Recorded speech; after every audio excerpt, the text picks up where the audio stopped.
Photo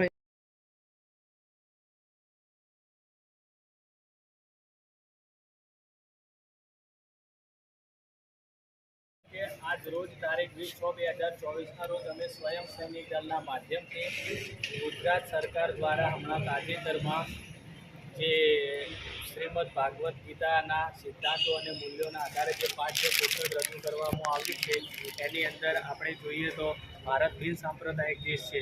તો આ બિન સાંપ્રદાયિક દેશમાં કોઈ એક ધર્મનું પુસ્તક ભણાવવામાં ના આવે, કેમ કે જે સ્કૂલની અંદર બધા ધર્મના બાળકો ત્યાં ભણતા હોય તો આપણે કોઈ પણ એક ધર્મને ધ્યાનમાં રાખીને પુસ્તક છાપી શકીએ નહીં.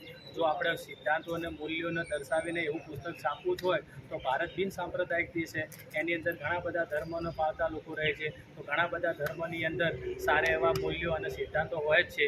તો આપણે સર્વ ધર્મ સંભાવવાળું એક બધા ધર્મને ઇન્વોલ્વ કરી અને એક પુસ્તક એવું બનાવીએ કે જે બધાના ભણવાની અંદર આવે. તો આવી અમારી સ્વયં સૈનિક દળના માધ્યમથી કલેક્ટર સાહેબની રજૂઆત હતી, જે અમે રજૂઆત કરી અને આ પુસ્તક પરત ખેંચવામાં આવે એવી અમારી બધાની માગણી છે.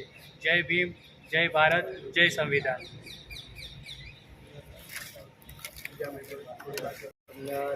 ભારત સરકારની જ ગુજારિશ છે કે આ જે પુસ્તક એક ખાસ ધર્મને લઈને આપવામાં આવ્યું છે એના કરતો કે બધા ભારતમાં દરેક ધર્મોનો અધિકાર છે. સંવિધાનના તરફથી જોવા જઈએ આપણે તો બધા ધર્મોનો અધિકાર છે. તો બધા ધર્મોને ધ્યાનમાં રાખીને કો તો પુસ્તક લાવે કો તો પછી પુસ્તકને હટાવી જ દેવામાં આવે. કોઈ એક ધર્મને ખાસ ઊંચો બતાવો એ આવા બિન સાંપ્રદાયિક દેશમાં સારું નથી. શિક્ષણ બધાને આપે તો આને શિક્ષણ પ્રવૃત્તિ સારી કરે અને આ ધર્મના લઈને ખોટા આવી રીતના જે નફરતો વારંવાર આવી રીતના જે ષડયંત્રો કરવામાં આવે છે એ બંધ કરવામાં આવે અને આ પુસ્તક પાછું ખેંચવામાં આવે એવી અમારી રજૂઆત કરીએ છીએ. અને શિક્ષણની અંદર જો ધાર્મિક પ્રવૃત્તિ અંદર ઘૂસશે તો એ શિક્ષણની સૌથી પહેલી બરબાદી થશે. બીજું કે આપણા વડાપ્રધાને કીધું છે સબકા સાથ સબકા વિકાસ, તો એ મૂલ્ય ઉપર એમને ચાલવું જોઈએ અને સબકા સાથ અને સબકા વિકાસ આની અંદર નાખવા જોઈએ. તો એક જ કોઈ ધર્મનું પુસ્તક નાખીને સબકા સાથ સબકા વિકાસ કંઈ થતું નથી. એના માટે દરેકના શીખ, હિન્દુ, મુસ્લિમ, શીખ, ઈસાઈ દરેક જાતિના લોકો આપણા દેશની અંદર રહે છે. તો દરેકના પુસ્તક સ્કૂલોની અંદર નાખવા જોઈએ તો દરેકને સારું શિક્ષણ મળે. જો એમને શિક્ષણ સારું કરવું જોઈએ તો, નહીં તો પછી કોઈ પણ એક ધર્મનું શિક્ષણ નાખીને લોકોને ગેરમાર્ગે દોરીને એનાથી શિક્ષણને ઘણું મોટું નુકસાન થશે. નામ આપનું? ગુડ નામ સિરાજ.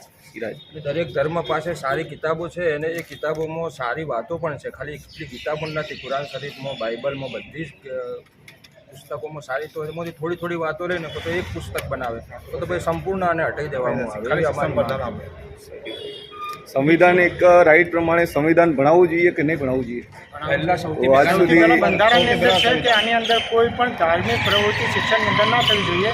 તો એના ઉપર ચાલીને એમને કોઈ પણ એક ધર્મને ઊંચો દેખાડવા માટે કે ભાગવત ગીતાની અંદર નાખીને તો પછી એનો મતલબ એ થયો કે બાઇબલ, કુરાન શરીફ એ બધા એને કોઈ જરૂર નથી. પણ આ ખરેખર બીજા ધર્મોનું બહુ મોટું અપમાન છે. બરાબર. સંવિધાન સૌથી પહેલા જ ભણાવવું સહી વાત. કોઈ પણ આપણે ભણવામાં આવે તો ભારત દેશના બંધારણ બિન સાંપ્રદાયિક દેશ છે આપણો. કોઈ ધર્મના વિશે આમાં ભણાવવાનું આવતું જ નહીં. બાળકોને જે જાણવા જેવું હોય એ જ ભણાવવાનું. અને જો ધર્મનું ધાર્મિક શિક્ષણ માટે મદ્રેસા આપેલા છે. બૌદ્ધિક જે રીતે મુસ્લિમની અંદર મદરસા ચાલુ છે એ રીતે ખરેખર દરેક જોગવાઈ છે. ચાલુ કરી શીખોની અંદર ગુરુદ્વારા એમને ચાલુ કરી, એવી રીતે ઈસાઈની અંદર બાઇબલ ચાલુ કરવું જોઈએ. તો એનાથી સારું શિક્ષણ પણ મળશે અને આપણે શિક્ષણની અંદર કોઈ અડચણ પણ નહીં થાય.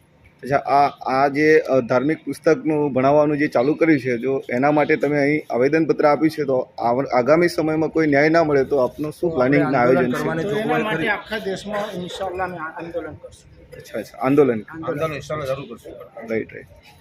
અને ઉપરવાળાથી મતલબ છે કે એના પર અમલ કરવું પડશે અમને. ધર્મ ઊંચ નીચે દુનિયાના ઘણા બધા દેશો બૌદ્ધ ધર્મને પાળતા હોય છે. તો એની અંદર કોઈ ઊંચ નીચેની કોઈ જોગવાઈ કરેલી નથી. બુદ્ધ ધર્મ એ સમાનતા, પ્રેમ, કરુણામાં માનનારો ધર્મ છે. તેમ છતાં પણ ધોરણ 12ના સમાજશાસ્ત્રના પાઠ્યપુસ્તકમાં એવું દર્શાવવામાં આવ્યું છે કે આ ઊંચ નીચમાં માને છે.